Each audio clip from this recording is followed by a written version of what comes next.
But bye, Bye, bye, bye, bye, bye, bye. bye, bye, bye, bye, bye, bye, bye, bye. Hello, Hey. Jody Raynsford. Hello, Deep Batters. How are you all doing? Happy New Year, baby. Oh, this should be out before New Year, shouldn't it? It should be coming out in the next couple of days.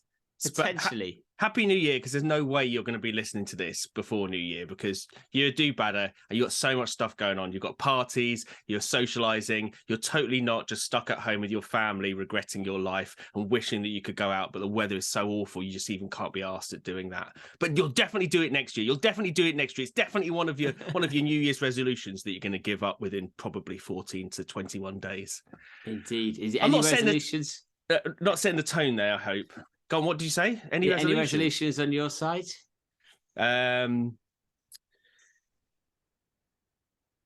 think I'm just going to keep it vague and maybe do some running. Do some running in 2023, which I think, if we keep it revolutionary, some running. I think if we keep it to that kind of vagary, then any amount of running will fulfill that resolution. What about you? Anything None. Absolutely no resolutions. Although weirdly running less to run more is potentially my one. So I've now been. That's a great way of getting away with it. I'm going to run less in order to run more. I'm going to run less in order to run faster. I'm going to run less in order to win more stuff. Exactly. So I'm going to be reducing. I'm already reducing my running down to a maximum 3 days a week, and then making one of those runs really long so I can then run a marathon and see if that works. But this is our summary of the year. We thought we'd look back. You can tell it's in that gap between Christmas and New Year because David hasn't got dressed. No, still it's 2:30 in the afternoon. Yeah, had a lovely Christmas. We've hosted for the first time. Everyone's gone. How was that? Yeah. It was stressful? Good. Yeah, not too bad because the curtains arrived today, which wasn't ideal for one of the spare bedrooms, but no, good. I did all the cooking, so I felt it went well. I did a masala turkey, which I went up to Smithfields on Boxing Day at 6:30. Arrived there at 6:30 in the morning. Sorry, not Boxing Day, Christmas Eve. You've been a bit late, mate. Hellard always gets deals. A bargain. Always gets a bargain. Absolute deals.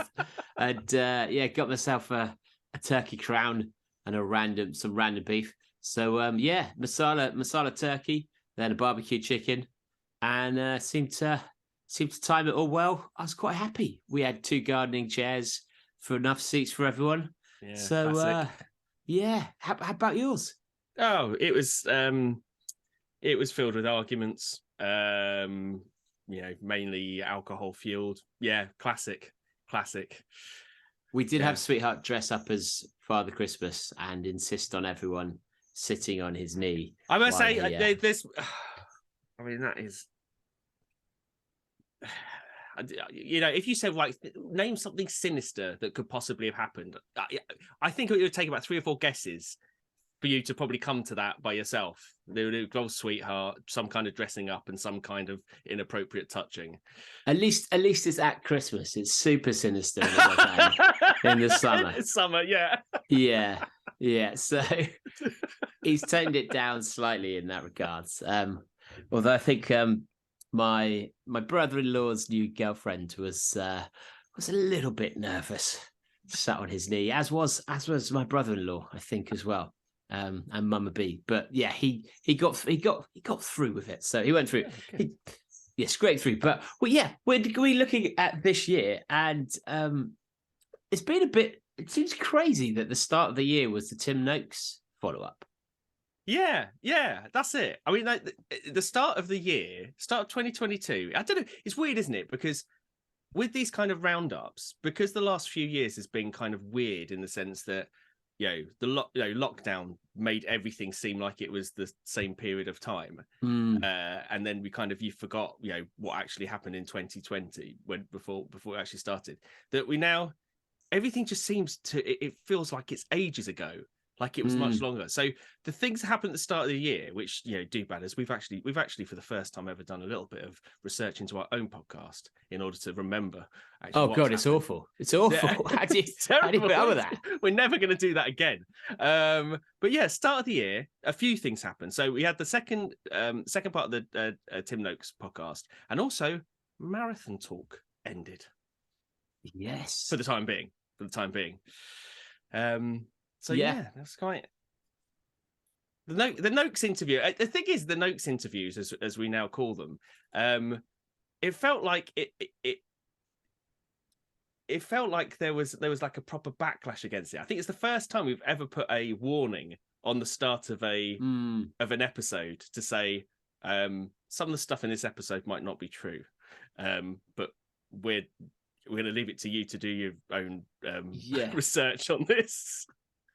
And it's, well, I still don't know how I feel about those interviews. I think they were good. I think they were interesting, and it's almost one in years to come. I think we might come back to and listen to again, just to try and make sense of it all. But it's probably more to do with how conspiracy theorists are created, as much as it is about to do with the subject matter themselves. But you've come up with a list with what you think are the best, worst, most interesting, surprising themes, all those types of things.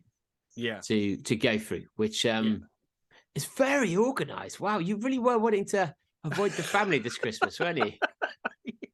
Please. I kept going. I'm just going to pop into the study in order to, because there's something really important that I've got to do. There's something really, really important that I've got to do. But yeah, I don't know. Actually, it's quite good going through it, because actually you realise it's good for remembering what's going on in your own life, because that's something that you totally forget. And there's big moments for you. Actually, I think big moments this year for you. I forgot that you went to Colombia. Yeah, absolutely. Went to Colombia, had the second wedding, went to America, then moved house. That's big. Yeah, seismic shifts. Also, ran with a pot of jizz across London as well, which I think is always something that we want to hear about. But Golden Trail was a big one for you as well, wasn't it? In terms of like like you say, stuff coming back online and doing the full range of travel that you were able to do before. Yeah, and also in some ways it's the building blocks of my year now, where those dates go in and I can't book anything else until I know what they are. And sadly, Glastonbury Festival, friends' weddings, beerathon dates, beer lovers marathon, all of them have to be cold at the expense of Golden Trail. Have to be moved. Sorry, you've got to move them now. Yeah, sadly, yeah, indeed. That's the one thing I didn't put on here. The return of the beerathon. Return of the beerathon, and the how many pints were left over? 200 pints left over. Yes, I think. Well, not left over by the end, but extra pints. There were something like that. 200 pints extra. No, 400 extra pints to be drunk by the participants. So it will go down in history as one of those. Mate, you think you're drunk now? You weren't there the year that ... And what would you say are the big ones for you? Obviously, getting a pony. Was that this year? I'm pretty sure it was. Was it? Doing your back out because of the pony? I don't know. I can't remember whether it was this year or not. It feels as though we've always had Teddy. Yeah, I can't remember. I know that it's the most I've ever spent on a pony, I think, in a year. I think that we're gonna put that actually there's big pony news to reveal. Okay. That Frida has said that she doesn't want to do show jumping anymore. And she wants to focus on dressage. Which, and the thing about show jumping is that I knew nothing about show jumping apart from the fact that they jump over stuff. Dressage is like mathematics. I have no idea. You know, like when you watch the Olympics diving and you watch them dive and you go, that looked like a really good dive. And they're like, shit, shit, shit. You're like, I don't know what was shit about it. And then you watch someone do exactly the same dive and you're like, well, that looked like the same as the last one. People go, amazing, incredible. You know, you're like, I haven't, like, you don't know what you're looking at. And it's almost pointless allowing people, normal people who don't know anything about it, to watch it. Same with dressage. Dressage is a horse walking around. Isn't and I'm it like, all shit? What? Isn't it all shit? Is what all shit? All dressage. All dressage. Yeah. I don't really understand. I don't really get it. I don't really understand what it just is. A horse walking around between various points, and no one apart from like 8 people knowing what's going on. It's almost like a slap. It's almost like the upper classes like slapping people in the face by going, "Ha ha, you don't understand." And all it is a horse walking around, but we're laughing at you. We're just laughing at you because we run the country. See, I think it'd be much better to at least have the horses still pulling a cart and having to, or things like, wouldn't it be better to have reverse parking of a cart and horse as a skilled, useful use of a horse, rather than just getting a horse to dance, or a break-dancing horse? Now, I'd pay to see that, but a prancing horse, it's not the 12 days of Christmas. So a break-dancing horse. The thing is, if they can get them to do that, you could definitely get it to break dance. Yeah, and you could definitely get it to break dance. And are you relieved that she's no longer jumping? Is that one less injury risk? Or I don't think there was like much risk or anything with a jumping. I don't really understand any of it. I don't know. Dressage feels more expensive somehow. Somehow it feels as though there is less stuff, yet it's going to somehow cost more. Don't really understand. Yeah, so you've got to pay for orchestras. The price builds up. Well, should we crack on with our best interviews of the year? Yes, let's do it. What would you? Is there one that comes to mind for you? Well, so you've made a list, and one of these I've not listened to, which is a bit shameful to say. I did promise G Law at Christmas that I would listen to it, so it is on the list. So I will listen to it before the year is out. But the Jim Walmsley one, I've been looking forward to for a while, and it's not often you get someone who's a big name that you then do an interview and think, wow, I think that was substantially different to what I was expecting. Yeah, and really quite emotional, and Jim hasn't. Oh, the cat's come to say hello. Hello, Tuesday. Not Tuesday. Hello, Rainbow. The neighbour's cat is now in the podcast. Wait a minute. How'd you get the name wrong? Tuesday is the cat that Bruce used to have, and we're watching Wednesday at the moment, so maybe that's why. But yeah, strangely, Jim hasn't returned any of my emails since that interview. Oh, really? And I'm not really sure why. I don't know why at all. Which is, any listeners have a view on why that may be. But I think it was weird in the sense that it went in a direction that we would normally go in that would end up it being funny, because we were talking about his like previous job. And him being terrible, and and then it did go in a different direction, but not quite thing, and he was getting quite emotional about it as well. But also, not him being terrible, but him being treated terribly. Yes, yeah. And so that was it, and that's episode 347 if you want to listen to it. But the thing that came as a result of that was that his dad emailed, didn't he? And he was kind of, his dad was interested in football and him becoming a footballer and everything like that. And then he emailed afterwards to say what an interesting interview it was, in the sense that it captured his progression from the sport that that his dad wanted him to do, and to going on to running as well. But it was one of those surprising ones. I think a lot of people found that surprising in like seeing someone in a totally different way than you would before. Yeah, absolutely. And how such an unlikely start ended in being one of the best trail runners in the world, because of small things that may have never happened if it weren't for some negative experiences at some point in their life. And what would you say were your favorite ones?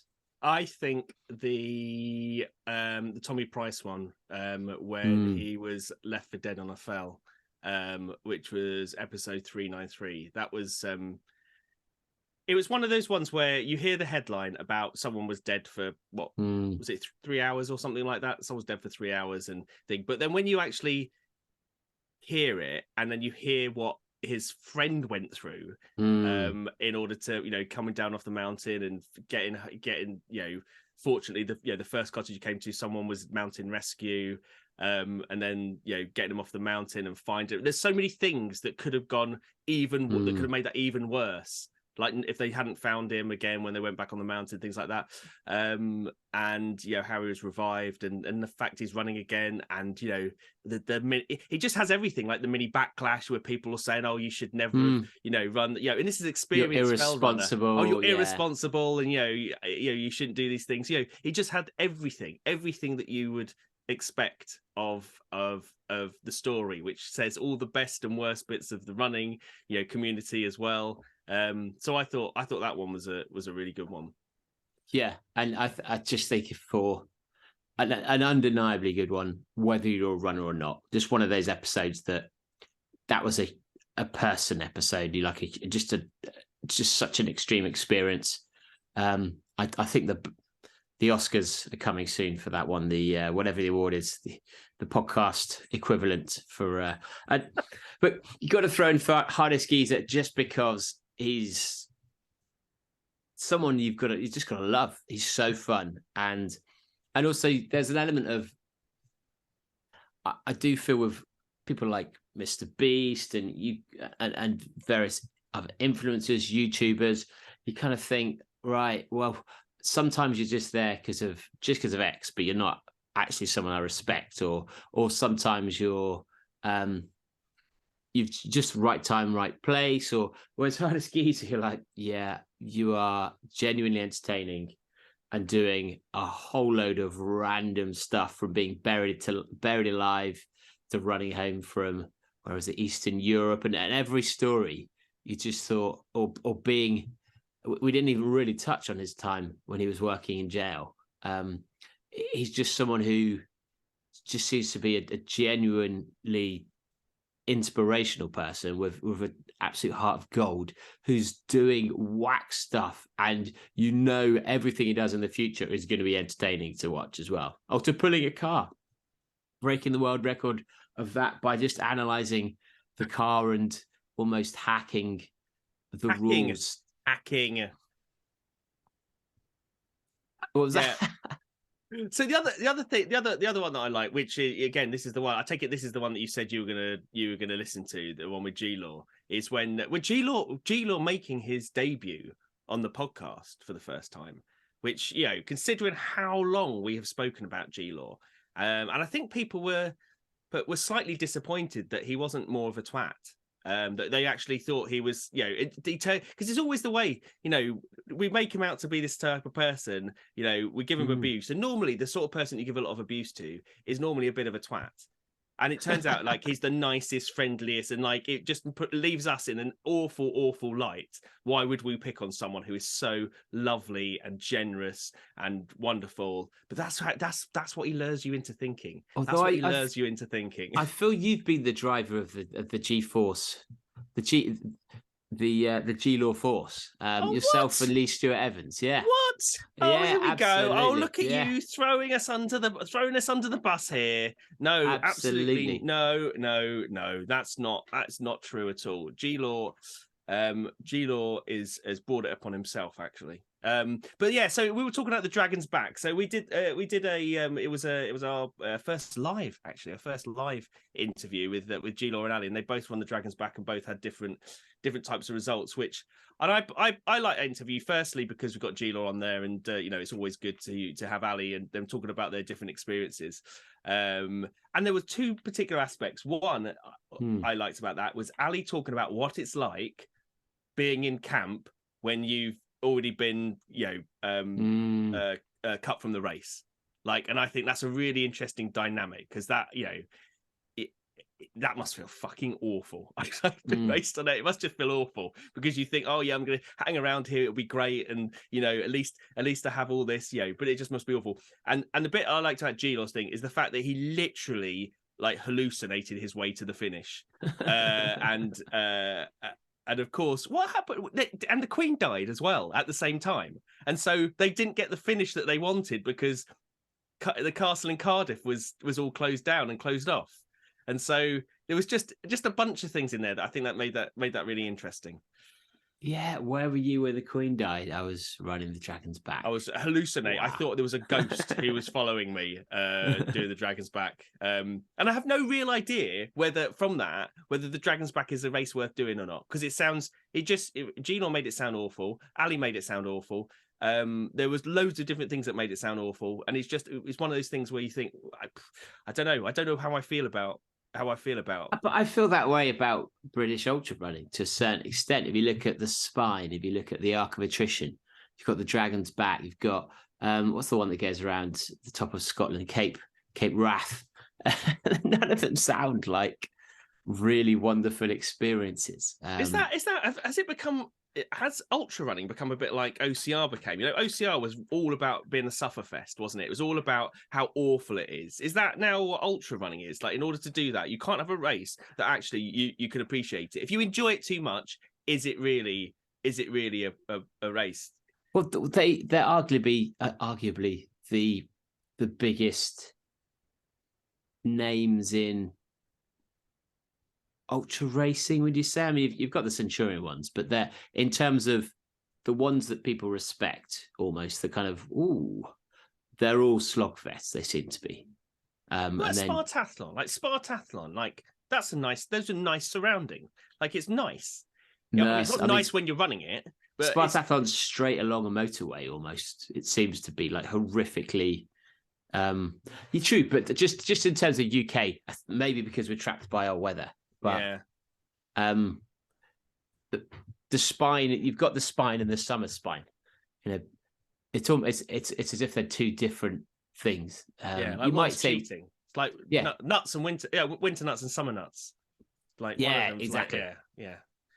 But Ben, you've done a nice category, most surprising interviews. Oh no! Before we go on to that, I was just going to say, while we're talking about British ultras, it is worth mentioning Jack Kunzel smashing the Bob Graham at that point being one of the highlights, the ultra highlights of the year as well, because we didn't think that was going to happen after Killian set it, and I think that took everyone by surprise. And actually, that was great. And also we spoke to him as well, and he was great as well. Yeah, really great guy. Yeah, and no one thought anyone would do it, let alone Jack. And it's weird because, and maybe it's just because conditions are so varied since years and years ago, but because I know when I was texting Killing about it, and he was like, yeah, no, they're fair play to the guy. I think he'd just come off the back of Mont Blanc Marathon or Sierra Zanal the weekend before. So it's not, so he was saying, fair play. It was definitely there to be taken, because I was getting his excuses in, was he? To you? Excuses in, nice. Well, Killian's just quite honest about. Yeah, I mean that, because I was saying, are you surprised with this? He's like, well, no, not really, because it's not as if I was thinking I've had a perfect round here, but it's just almost confusing now that it hadn't been broken before. Yeah, that's a really good point. Why had it stood so long?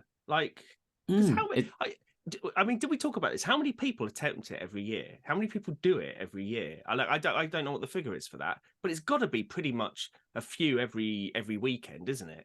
Yeah, but then how many attempt it that are seriously good at that distance is still quite a few, I'd say. I'd argue. But and Beth Pascal is almost a sign, or Jasmine Paris is almost a sign of it's just a new wave of ultra runners that are, maybe it's the rise of the. Are we saying that people were lazy back then?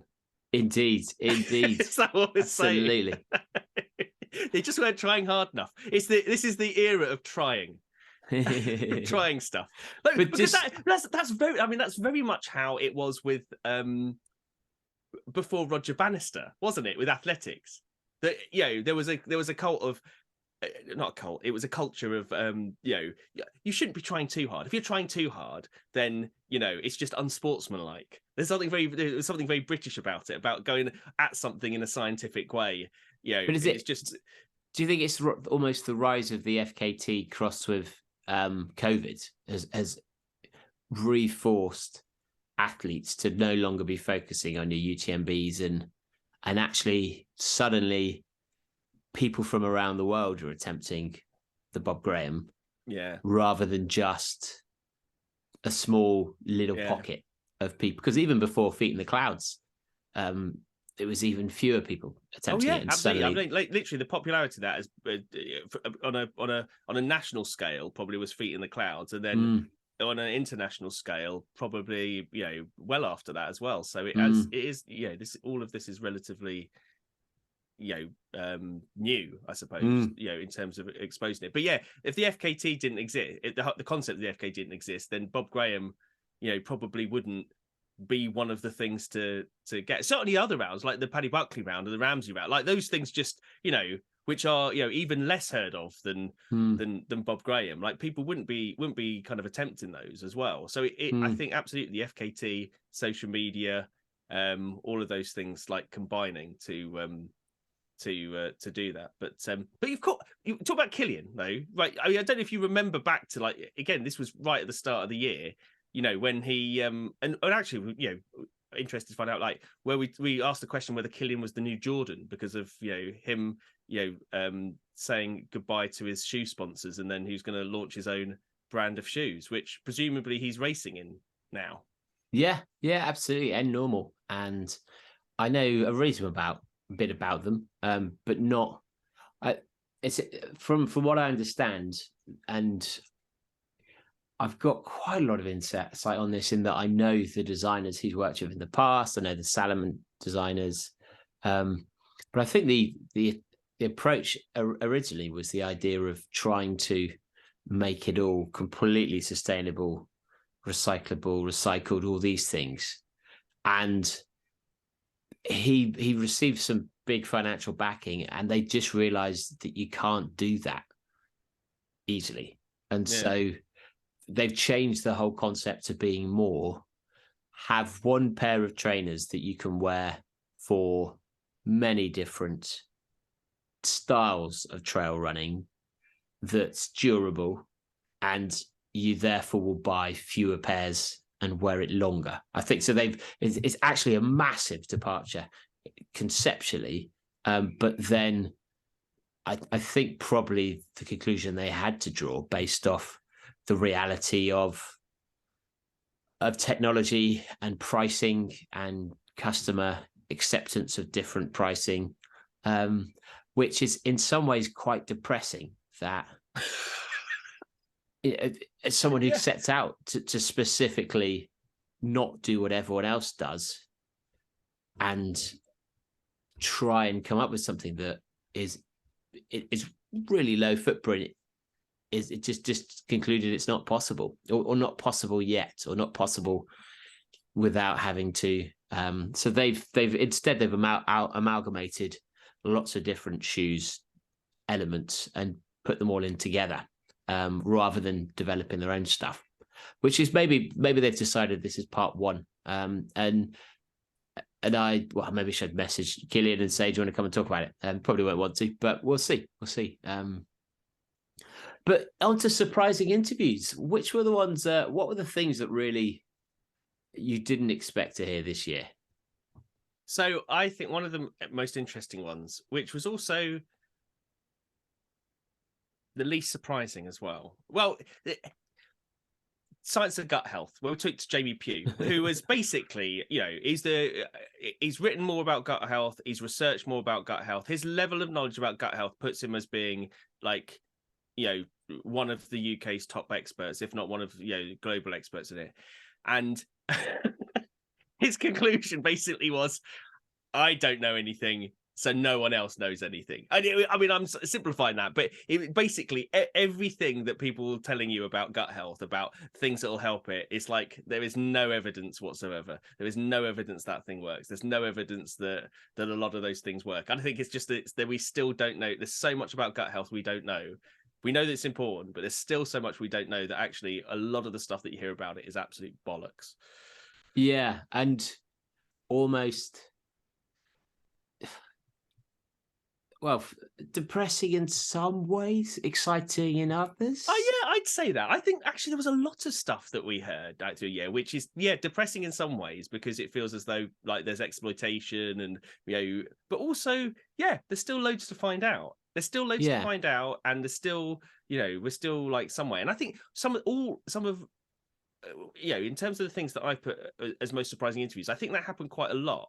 Because the other thing, of course, that happened at the start of the year was that my I went to a podiatrist, didn't I? Because I had that issue with thing, and then we had that conversation about orthotics and why is it they got into they're trying to straight away wanted me to go into orthotics, and then we spoke to Tim Branston about it, about getting rid of you don't need your orthotics and actually you just need to know how to think, which I think that was absolutely fascinating, and actually as one of the an episode, that's episode 351, but as an episode that probably brought about more personal messages, but people sent messages to me who said that they were prescribed orthotics and actually they didn't need them in the end, and they just got someone to get their feet working again properly, and it's one of those things where there's a certain thing like if it doesn't happen to you, you don't really know about it, but actually you realize that how much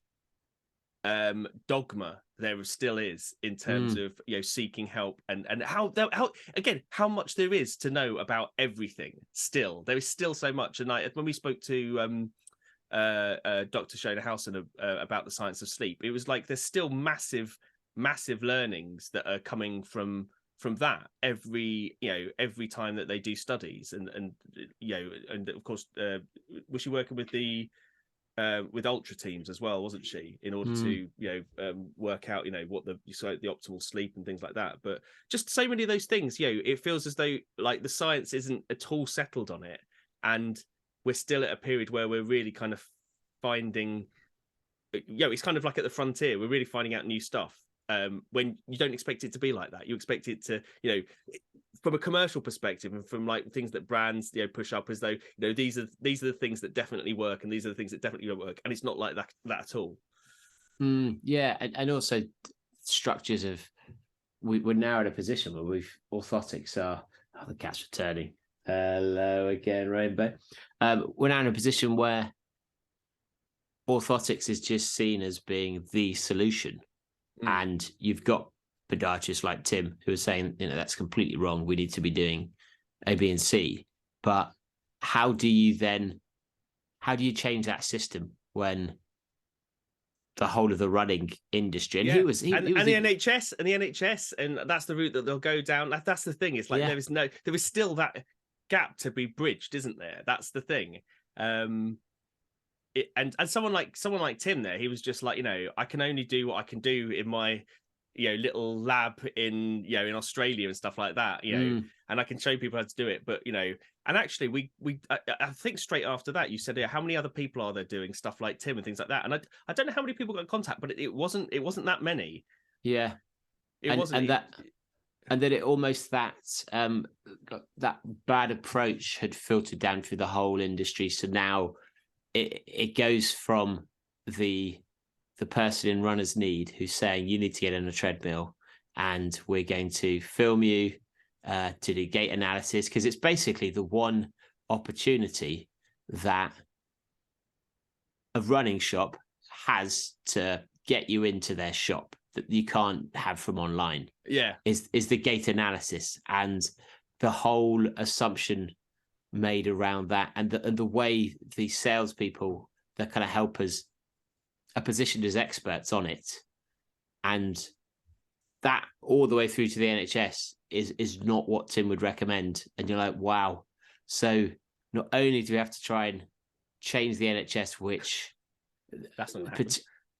Podiatrists, I know from personal experience, podiatrists in the NHS aren't set up or trained in running podiatry that much. Their whole job is to make sure you can get back to work or you can actually get around. Yeah. And that's dramatically different to how to enable you to run without injury, and run for long-term health, by trying to change your running style, trying to change your muscle balance, all those things, rather than just giving you an orthotic and getting you out the door. And you just can't. There'll never be a position where the NHS will be willing to pay more. They're not. You're right. The NHS is focused on getting you out of pain, getting you back functioning again. It's nothing to do with performance, nothing to do with actually, it's just weird. It feels like for all the solutions that come out every year for different things, it still feels like there's a gap between. It feels like there's a gap. It feels like there's a gap between the things that we hear and the solution and things available on the market. Like there's nothing that's bridging the two. And everything that you do has to be a combination of other things, like I'm going to go and see a chiropractor for this, and then I also need to go and see a massage therapist for this, and I also need to go and see a podiatrist who subscribes to this way of thinking specifically, and I have to find out whether they prescribe to that way of thinking or to this approach. And it's like there's still it's massively disjointed, and most people firstly don't have you don't know what you don't know. Secondly, the cost is going to be there is no kind of solution for runners. And I do think that actually there is the amount of people not running and not enjoying the benefits of running because of that must be huge. It just must be huge. That's the other thing. And it actually that kind of leads on to the other thing that I put down in the most surprising interview, which was the Charles Spence one, where the Hack Yourself Healthy, where he was talking. What was his title again? It was a really good title. It was a gastrophysicist. And essentially in that episode is where we found out that basically we're fucked. That unless you completely change your environment, you are going to eat badly. No, I think the opposite. I don't think you are fucked, because I think it's so easy to change your environment. It was small things. So this morning I had Toblerone for breakfast because I'd left it out on the counter. Right, yeah. And we had some new whole grained barbecue Doritos. What's the one you can't, once you pop you can't stop? Oh, Pringles. Pringles. And that's purely because we got up, we were doing a puzzle, and a jigsaw puzzle, and those things were on the counter. Yeah. It's as simple as that. I would never have eaten those. I mean, I never eat those any day. It's partly because it's Christmas as well.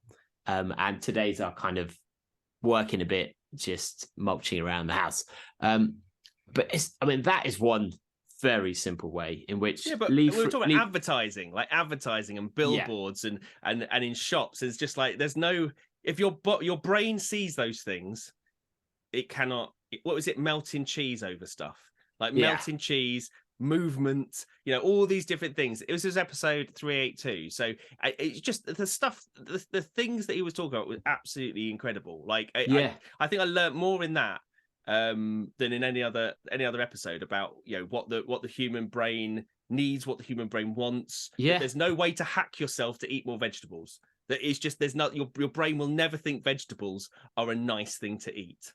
I do absolutely can. The way to do it, you could, because the way to do it is you choose bowls and you choose plates and you choose cutlery to suit what you're eating. So, for example, you'd want a really heavy bowl when you're eating something unhealthy, or a plate, or if you're having, and then you want to have something really light when you're having vegetables. So then you don't feel like you've had many, you eat more. Leave vegetables out so that you can just pick them up. Like wash some celery, cut some carrots, leave them on the side. You will eat them during the day more than if you didn't. Loads of small things like that where because you've written down asymmetric lasagna. Oh, the asymmetric lasagna. What was that one? So that was what he was saying, was that how do you do about reducing salt content and sugar content in meals? And so the asymmetric lasagna was, you tell someone where to take your first bite of the lasagna, don't you? And so what you do, you concentrate a certain amount of salt and sugar around one side of it. And so the first couple of bites you take of something, you have a flavor profile that no matter what you eat afterwards, you still have the same flavor profile. And it's the same it's why you drink the good wine before you start drinking the shit wine, don't you? Because you drink the good wine, and you drink the good wine first, so you have the nice taste of the good wine, and then you go on to like the stuff that you bought in the the petrol station afterwards, because you still have the taste of the original one, and so you kind of the flavor profile like carries on. That was good. And also since then I've pretty much stopped eating jam or peanut butter because of that statistic. We said that you're allowed to have 15% animal parts, insect parts in those before you have to declare it for peanut butter and jam. And now I can't look at them without thinking of mushed up insect parts in those. I'm all right with that. Extra I imagine you're all right. I'm like, I will be happy to go to 50%. Yeah, bring it. If it's all protein, it's great. The last one I put in there as well was the which I think is worth mentioning just because he was an absolute legend, the Gene Dykes one. So he age 70 ran 2:54, and I mentioned that not only because he was a great interview, but also there was something in there that we've come back to time and again where he talks about you having a 15-year period of improvement, which I think has been really interesting, and something that we have come back to time and again, that if you've done something for 15 years, after 15 years the gains that you make are minimal, so you've got to pick your 15 years of sustained things. So that means that you could plan it to go, okay, I'm going to be the most incredible runner at 80, so I'm going to start training at 65. And so I think that was a really interesting paradigm shifting episode. Whether it's true or not, don't know. But I think it was one of those things that I think added to the knowledge we had before. But also a little bit depressing in that if you're running now, the chances are you're not going to be good when you're older. Yeah, was the conclusion of that. Yeah, I quite like Charles Bethier's one of running a 5-minute mile, where he just focused on getting fast over short distances, and he did it from someone on a who treadmill, didn't he? He started on the treadmill, didn't he? He was just going, "Oh, I'm going to run at this thing on the treadmill, get really good at it," and it was just very straightforward and not dicking about. Yeah, and actually, it almost reminds you how much we bob along in our running without actually having a strong focus, with a clear target and all of our training directed towards that. I've thrown into the mix as well. I've added on there Tony Pedale with the recycling trainers, because I had that down as a reason to be cheerful moment. Oh, okay, we'll come to that later. We will come to that later. No, but I agree. I think at this point I just need to mention, like we talked about, Jack Kunsel breaking the Bob Graham round, and talking about Gene Dykes there and running, and we have to mention Kate Jaden's running 101 marathons in 101 days, not solely because of the attempts and the fact that she did it, and we talked to her in episode 368, but because of the things that have happened afterwards as well. And so one of the things is that because she ran for such a long period, injured as well, that has caused lasting damage. So essentially, she is, it's scuppered her running going forward. But also, she did the most do-badder thing as well by carrying on running after 101 days to bag a load more, just in case someone else tried to run 102 days or 103 days and beat it, which I think is that's like the kind of, the kind of planning, the kind of mindset that I just think is utterly brilliant. Yeah. And it worked as well. The next athlete then declared, I think 105 days or 104. I don't know if Kate still has the record or not. I can't remember, but it certainly worked in that she waited and waited and waited until it was properly declared by Guinness, and such a genius move. Absolutely genius. So then you've put down podcast highlights. Yeah. Well, I was just thinking, there was like there's highlights for us. And then there's like highlights, there's like, there's some big things that have happened throughout the year, like trends, things that we've kind of, that have kind of come up. And then there's like little flashpoints as well. Like flashpoints are things that, are either kind of interesting or, we've obviously talked to them. But like highlights, I think one of the ones I think was we went to Geneva was it Geneva or Zurich? Zurich, wasn't it? It was Zurich, wasn't it? For the on-running launch, which is the first time we've been on a jolly, really, for which I thought was quite fun. Yeah, very fun, and actually quite fun to catch up with a whole load of journalists, and that meant we then became friends with Kieran Olga from Run Testers as well. Really nice guy. So he came on the podcast to tell us about reviews, online reviews for products, which Cafe Bullet are now trying to tap into, but not with Kieran, but just athletes, just reviews in general. We're trying to, we need to go all of the episodes which were a really obvious play to increase the. Do you know what I've not put in here? I've not put in here you bloody being on Dragon's Den. How have we not done that? Yeah, I get that happened this year as well. Yeah, how have we not done that? Back in April. But how's that going, David? How's that going? It's fine. It's fine. I thought we haven't included it because it's not come out yet, but I really, really enjoyed our interview with Martin Yelling. I thought it was really fun. Yeah, absolutely. I thought that was. I would say that was surprising as well. I think as well. Just so long overdue. Yeah, absolutely. And also interesting the response it's just interesting to see when we then looked back before we were doing the interview and just kind of looked at how people have responded to the new format of Marathon Talk and the accusations of selling out, or the kind of some of the negativity you get, and you're like, this is someone who's creating a podcast for you for free and has done for 12 years. And now, because he's changed the format to allow him to do more charity work, you're accusing him of selling out. You're like, would you remember how angry people were at us when our schedule didn't quite keep to the one episode a week thing at various points, but people were fucking furious at us. Like, some people were just furious at us, and we were just like, really? It's it is surprising, but we've touched a lot fewer people than he has with his podcast. And you think, the amount of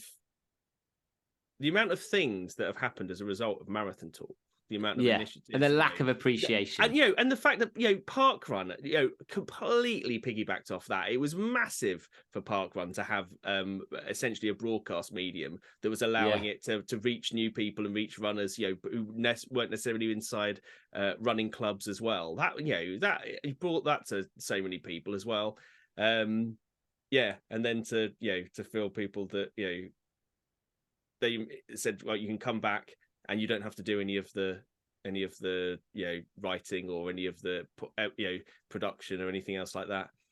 I think it was also surprising, like the amount of prep that went into it. I mean, clearly prep went into it, and it does just make me think that we started off on the right foot by making sure we didn't prep for anything right from the start. This is the most prepped we've been for an episode.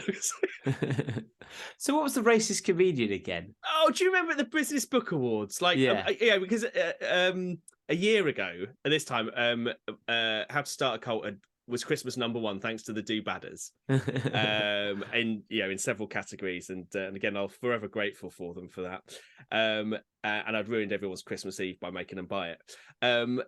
And as a result, I was entered into the Business Book Awards, and I went to the Business Book Awards, and remember, it was the comedian turned out to be massively racist, and people were leaving and stuff like that. It was hilarious. It was just it's exactly the exact type of scandal that you want from an award ceremony, that you feel joyous to be part of. As a result, So that was what that was about. And I think the other thing that came about from the year, which again, I don't know where this started, but this has certainly continued throughout the year, is about the idea of the peril percentage. We keep coming back to it. I feel like we've kind of almost trademarked this peril percentage thing of, what is what percentage danger are you willing to have? Actually, I know what it was from. It came about as a result from Trail Pursuit? Yeah, it is. That's exactly it, isn't it? It came about as a result of that. Which I would say was a highlight of the year, in terms of we always but only because we like to have you have to have someone other than UTMB to be angry at as a race organisation, and so that was our other people to be angry at. I think there's a general theme throughout the year of us being angry at UTMB for various things. When I look back at all the titles of the bad stuffs and stuff, UTMB is mentioned almost every kind of couple of weeks or something like that. Is UTMB failing women? Is UTMB got this wrong? I feel like UTMB is rightly so a villain of the piece now. Yeah, and whether it remained to be so or not, I don't know, because they're getting their policies in line finally, even though they've dragged their heels on it. And there's also an element of, not so much in that area of trail, but when the baddies are the only ones left because everyone's out of business, it's harder to kind of just hate the races who've made it through, right? And that's, I guess, that's been a theme of this year. We've lost a lot of race series, and we've lost a lot of good event organizers, and I don't know. I don't get the sense they're going to return, because you almost need that enthusiasm. I think it's going to be remembered for quite a long time. The finances of this and just the perils of it, and also I think it is just going to be more expensive and harder to get permissions and things like that, insurance costs. So you typically see loads of races flourish when there's a boom, and you had the obstacle race boom, you've had the ultra boom, but I can't think of many circumstances where you've had a kind of boom, a recession, and then another boom. Yeah. So I'm just hoping I'm rung on that, and there will be, in a year or two, suddenly a new wave of optimism towards ultra running and the like, and that it's not just going to be damaging for forever. This wave. Because there's been, actually, in terms of racing stuff, there's a few things that have happened this year, in terms of things being banned, things going out of business and then coming back again, stuff like that. So again, right at the start of the year, I totally forgot about this, banning dogs from parkrun. Do you remember parkrun was unpopular for about 3 minutes when they banned dogs from it, and they were going to set up a bark run, weren't they? Is that still going? Is that still a thing, or is that all kind of petered out? I'm sure there's someone somewhere because actually that's just quite a nice thing to have as an addition, isn't it? As an extra. Well, if you don't like dogs, it's great to have it as someone, somewhere else and everything. And of course, we also had that situation where running clubs weren't allowing, or was it a UKA thing? Or I can't remember, where they said runners weren't allowed to train with kids anymore. Yes, yeah, indeed. Not allowed to train with kids, adults and kids often, it seemed to be. Although I don't think that was universal. That was it not? Just health and safety in a few cases.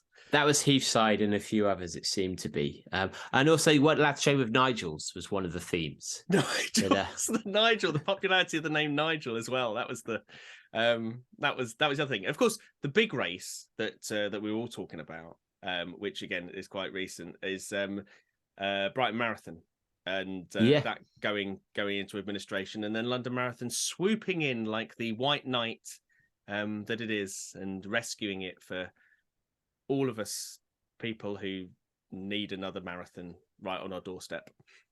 Oh, come on! Stop being such an old good. man. That's good. I'm delighted about it. I'm delighted it's been run by a proper organisation. I'm absolutely delighted. It makes a change for something that's run in Brighton. I've actually got to go now because we've got people around. And, nice. That's from Libby thing. So we could continue this. I think this is fine. Let's end with the positivity. Okay. We've got the positivity is there is now a way you can recycle your trainers with sending them to Big Tony, Peer Daddy, and extending your life of your gear with Charlotte Lawson. I mean, that's certainly been a theme in the club. Is had to be more environmentally friendly, and tips on how to just make sure you're not throwing away things that can be used. So we've done a good amount of time. We've done a good amount. What we haven't talked about is quartz. Doping,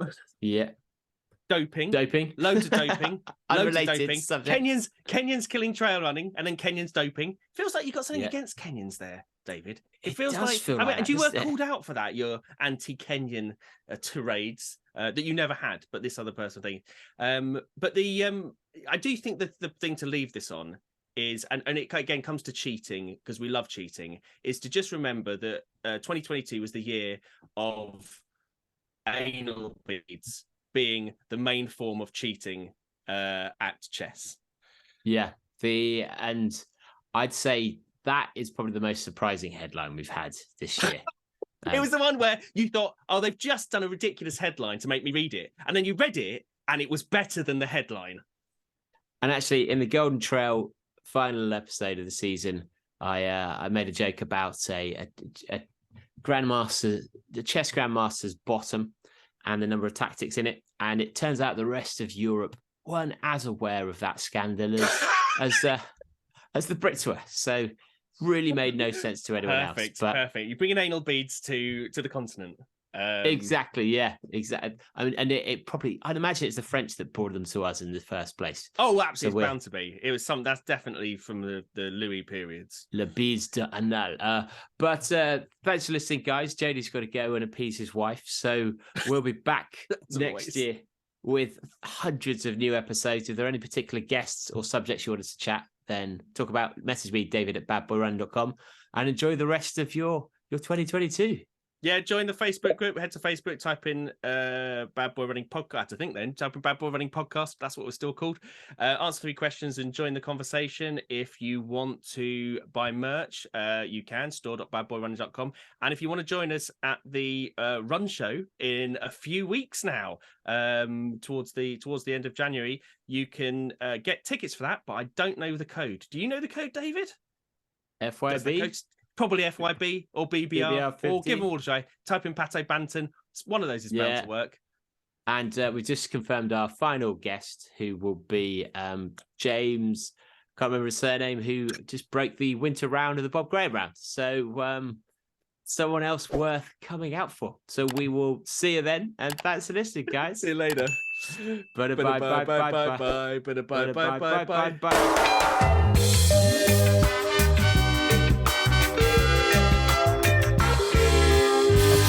Fuck you, buddy.